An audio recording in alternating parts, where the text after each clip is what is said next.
Hello everybody and welcome back to the next part of the European Universalis Let's Learn. In this episode we're going to be talking about, very briefly, religion, but in more depth, the Papacy, which is the, if you're part of the Catholic Church you will have this. Now religion in very brief, each different religion, I'm at the very start of the game right now so they're only Catholics, but each different religion will give you different bonuses. So you can see here, tolerance to the true faith +1, tolerance of heretics -1.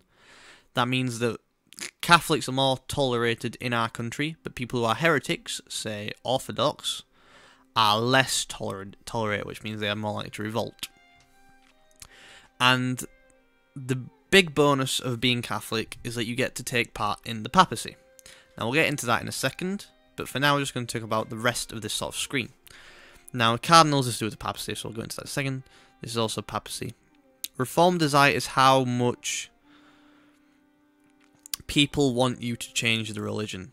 So if I get, say, 80% reform desire, I'm probably going to change to Protestant, because people will just start declaring different provinces as Protestant, and I won't be able to... You can see I only have one missionary right now, which I can send my missionary to go, you're Protestant, I want you to be Catholic again, and he'll do it over, like, maybe a year. And it will change back, because these kind of revolts will just happen at random, depending on your revolt risk. Religious unity means that every province in my country is part of the state religion of Catholicism. You can see 100%. If they weren't, I'd get a list of them here, and I could send my missionaries to change them back. Defender of the Faith is something you can get for 500 gold. It's very, very expensive, and you get a lot of prestige. But it will mean that anyone that declares war on a Catholic country that isn't Catholic, you will get called into that war to defend the faith, basically. So you're going to be fighting a lot more, and what do you get from that? You get an extra missionary, a little bit of morale, some prestige, but technologies do cost more because you're staying very Catholic. And you get some more papal influence, which is very important.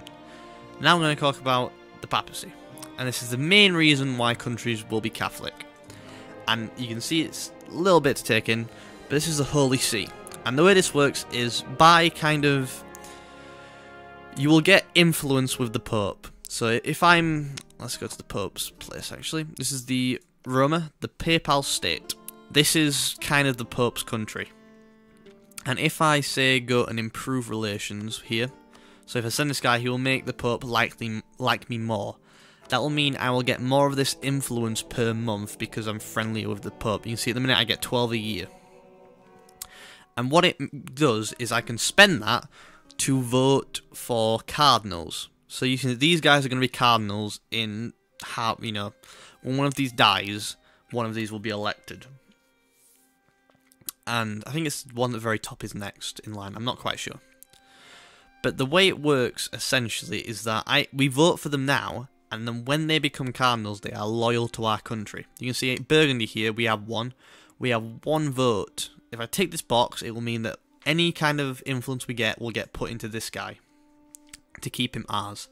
You can see Castile has 1 point here. The Papal States have 5 points in this Cardinal. And I can send votes to other Cardinals to try and get them from other countries. And the way it works is when one of these dies, it will be replaced. Now, if you have at least one more Cardinal in this list in every other country,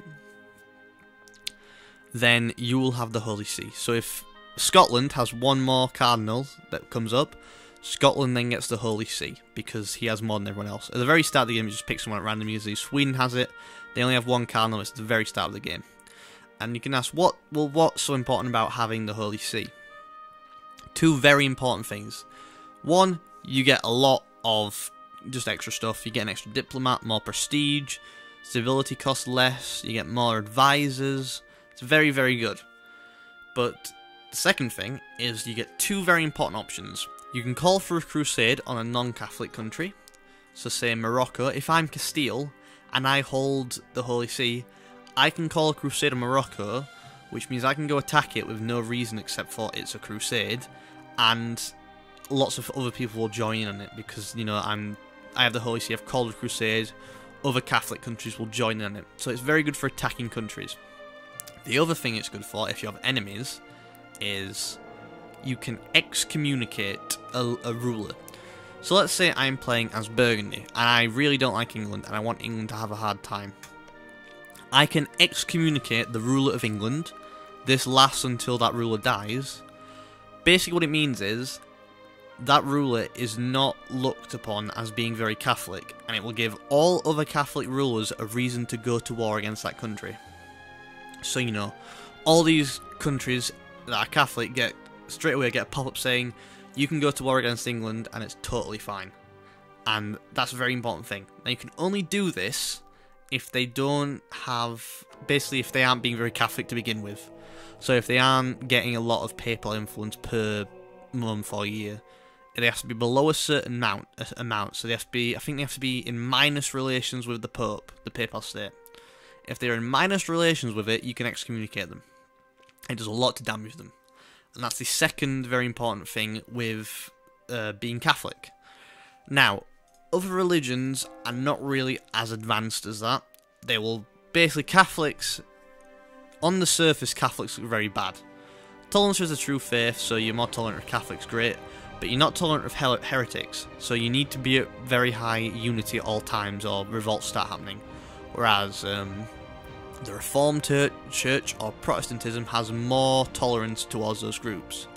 But the downside of that is they don't have the Holy See. They have nothing like it. They just have that simple kind of little nice thing, and that's it. But the Catholic Church has the most sort of in-depth religious system. And that's very important to notice. And when the Protestant reform starts, you know, Europe is going to be split in half between Protestants and Catholics, and there's going to be a lot of wars there. So religion can be quite important. But that's the basics of religion in the Western nations. In the Eastern nations, religion is kind of different, but again, it's not very involved.